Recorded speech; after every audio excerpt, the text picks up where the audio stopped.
guys, welcome to Cyr Peak Mindset, and I'm your host, Cyr, and this is episode number 6. And yes, we've changed the name a couple of times, but I think we found the best one. We're going to moving forward with it. And in this episode, we're going to bring everything together about the clear method. So over the past 5 episodes with that clear method, we've talked about clarity, not just knowing where you want to go, but also knowing where you are so you have a good starting point. We've talked about leadership, most specifically self-leadership and doing the things you ought to do. We're talking about energy. Without sustaining that energy, you can just fall into burnout. We've talked about action because without action, nothing really happens. So we're trying to move from all of the planning into doing. And then, of course, ours for review and reward, something that people don't do for themselves. And this actually lets us know how things are going. We can correct our course as needed, and then we do give ourselves, the occasional celebration for doing those things that we're supposed to be doing. So each of these elements can be powerful by itself, but it's a method because when they're integrated, it's really transformative. Clarity without action is just dreaming. Action without energy leads to burnout. Leadership without review means that you never really learn from your mistakes and you could keep making them. Energy without clarity gets you some time wasted on doing the wrong things. And then review without clarity means that you don't really know what you're measuring. Now, all of these work together and they all need each other. And that's why I've put them together that way. So today I'm going to show you exactly how this works. We're going to walk through a real example. And rather than come up with a name for someone I've worked with that isn't their real name, I'm just going to use myself, and I'm going to pick a hobby that can actually be done as a business because I've done that. So let me tell you about someone that I've worked with. We're going to call him Sean, this guy right here. For those who don't know and are seeing this for the first time, I used to perform magic. In fact, I have done some shows recently, and they're usually for friends or someone that knows me that knows I do that, and they ask if I can come by and do something at a party. And, I can because I still have some of those basics, but I haven't really pushed it or promoted it. So if I were to be starting over and getting back into that and using this clear method, what would I need to do? Well, phase 1 is clarity. I need to know where I am and get real honest about that and actually be honest because one of the things I find is sometimes I can talk myself out of things by being afraid of not being ready enough. Meanwhile, I still have, in the magic terms, I still have the chops to do certain things. But the routining might not be there. You need rehearsals so that you have the words down right and all the things you want to say, when you want to say it, how you want to say it. On top of that, you want to get clear about what you want your performance to be like. And I remember talking to a magician years ago. He's since passed away. He was awesome. But he said, do you want to be serious? Do you want it to be funny? Do you want it to be both? And he recommended this kind of like roller coaster of emotions. And at the end of the day, what I want is for people to remember the experience they had and be able to come back and say, man, I had so much fun watching Sean perform magic, and not so much try to remember each of the effects that are going on, because that gets pretty hard and it can get lost intentionally in how we format it. That's part of the illusion, right? So you want to answer those questions. And I could say, I want that mixture, and I want people to be laughing when they're done. I want those occasional moments of awe and shock and, that mystery there. But I really want them to walk away having a good time. So we set that down. The next thing I need to do is then find the effects that would do that. And this is kind of where the clarity and the leadership blend. I know the things I need to do. In fact, behind me is my bookshelf, and this collection here, there's something like 400 books on magic and journals and magazines. And to go through all of those takes time, but you can really find some gems and then plot those into what it is that you're trying to do. Next comes your energy. If you're tired after a long day's work, let's say you're already working 40, 50 hours a week, maybe there's a commute in there. And then when you get home, if you're thinking I should go to the couch for a little while and just rest, and then you've got to deal with dinner. And if you've Finished with that, of course, maybe you're tired again, you want to go back and you don't really want to dig into anything, you want to watch TV or doom scroll or do something else. If you can take care of your energy, your physical energy, mental energy, emotional energy, and spiritual energy, if all of those things are coming together really well, you'll just have some more energy and you'll want to go and do those things. And if you set up a block of time while you're still fresh to go and chase after this, you can have it. So once your energy sustained, you've got what you need to actually take action. And the action here includes the research, but also practicing. And practicing magic's one thing, and then you need to rehearse. And then once you've got your rehearsal down, the rehearsal's all about what you say, when you say it, how you say it, the timing, the pauses, everything. Try this stuff out. And here's the cool part. It leads into review and reward. You go out and you perform a couple of things for some friends, for some strangers, whatever works for you. You should do as many as you can and do that for all types of people.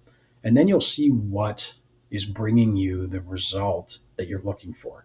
So you may find that you like a certain type of magical effect and then you toss it because it's not getting the result you're looking for the overall show. Maybe you keep that just for special occasions. But when you find those effects that do it, you can start off easy and say, I'm going to start with 3, then I'll add a few, and you really only need, if you talk to a lot of professionals, like 9 to 12 close-up effects if you're going to walk around and do this or do it at a party for a little while, and that'll take up the time and give them an overall show. You're not looking for a David Copperfield, hour and a half, 2-hour extravaganza of grand illusion. That's A, very costly, B, lots of practice and timing, and a big crew to get it going. So starting with this, off you go.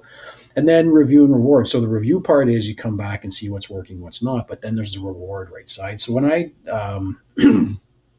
would do the reward portion for magic, early on when I got started, I wanted to get books. So when I did shows, each show paid. And when it paid, I could go and get these things. And I went about it in a smart way. I thought at first, I'm just going to buy them. Not all of them are the same, and not all are good. Not all are bad. There's some really great ones. And that's when I would call a friend, the magician that gave me some advice, and he passed away. But he always had good advice for what worked and what was a good read and what could help me get to where I was going. And I was pretty clear on that question. And he was good because he would say, what are you looking to do? Because I would be between 2 or 3 types of things, and he could point me down the path of the right one. And sure enough, this is one of the great things about a coach or mentor, right? They can point you down the path and off you go, and things seem to work out better. And because of him, I have a lot of great books. I then got into collecting some of the collectibles, like first editions that are really, really old. I have one here.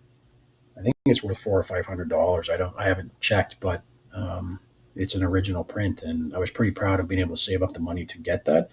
So it was a really cool reward.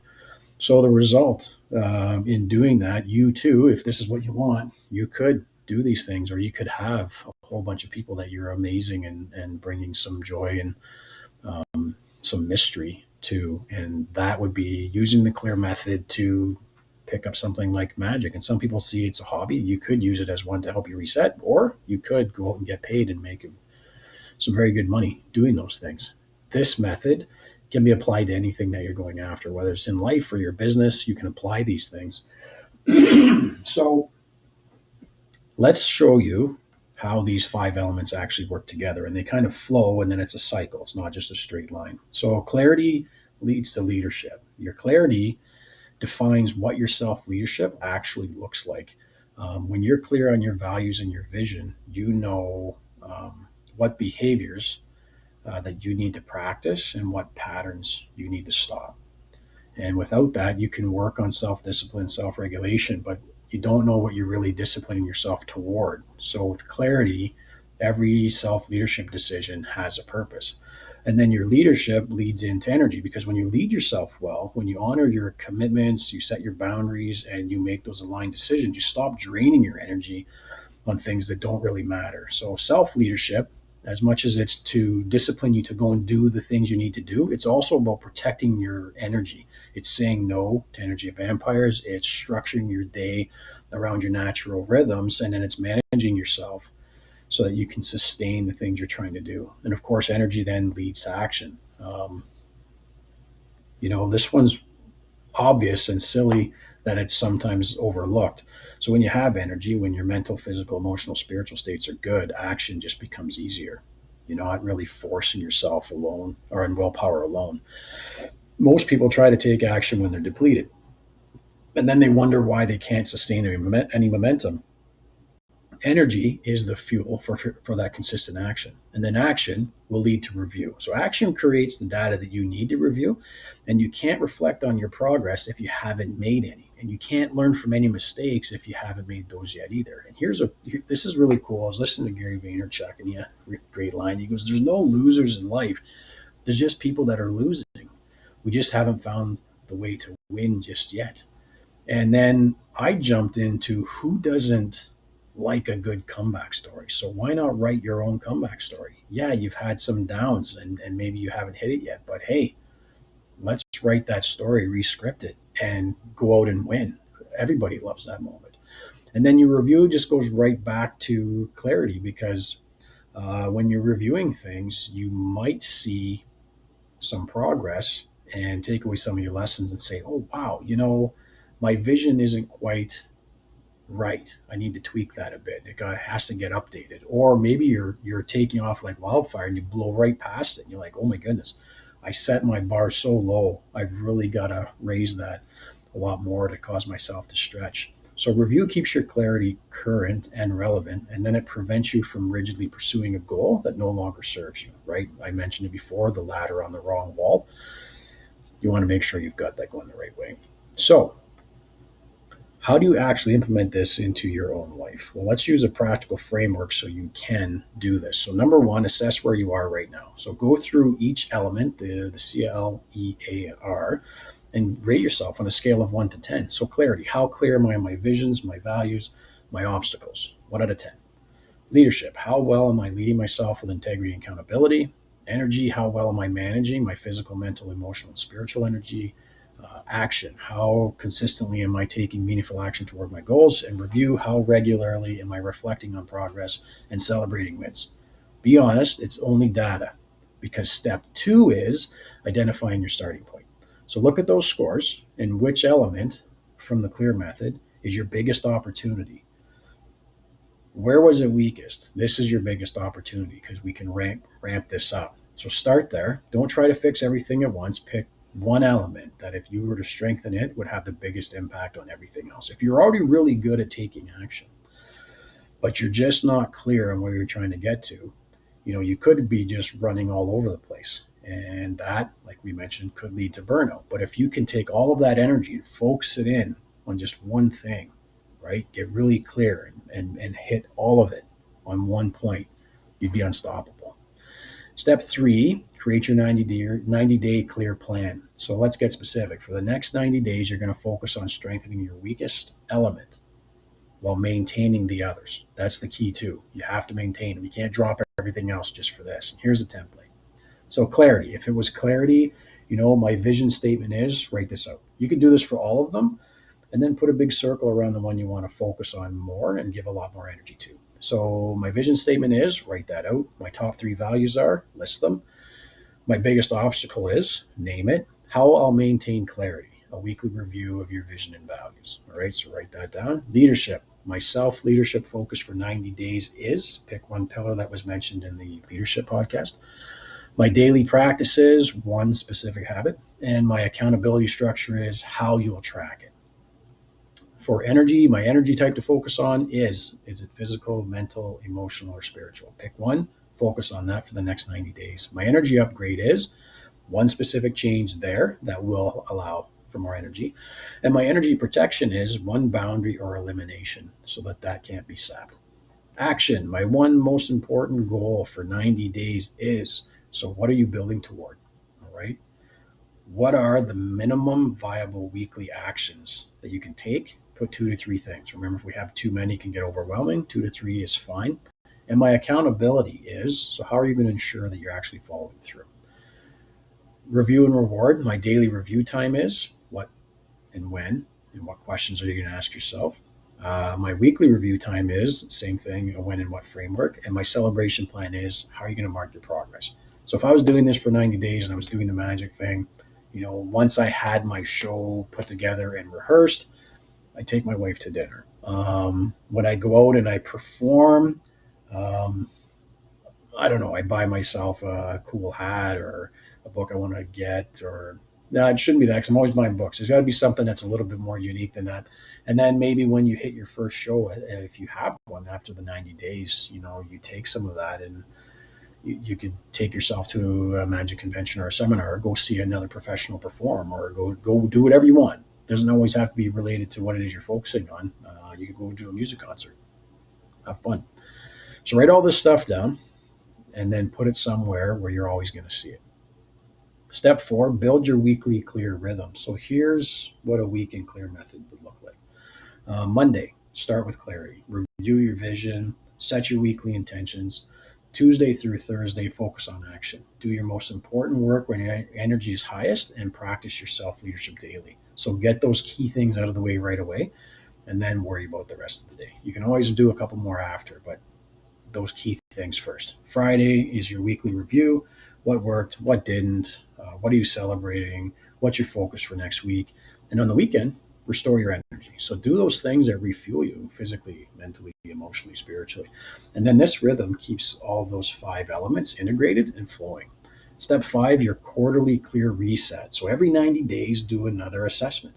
Review your progress in each element. Celebrate your wins. Identify lessons learned. Update your clarity if needed, and adjust your focus for the next 90 days. And that's how you evolve. And what's really cool is while you're focusing on that one thing for the 90 days and you're maintaining the others, usually in the maintaining, they're growing too. Step 6, find your accountability. So the clear method works better when you're not doing it alone. Find someone who will check in on your progress. Find someone that will call you out if you're off track. Celebrate your wins and find someone that will celebrate them with you, and remind yourself of your vision and have them remind you too if you're losing sight of it. And here's something, if it's not really the vision that you should have, and this is someone that's close to you, they might be able to help you see that and say, that doesn't sound like what you said you were passionate about. So this could be a coach, it could be a mastermind group, it could be a trusted friend or an accountability partner. Just don't try to do this in isolation. So what's next?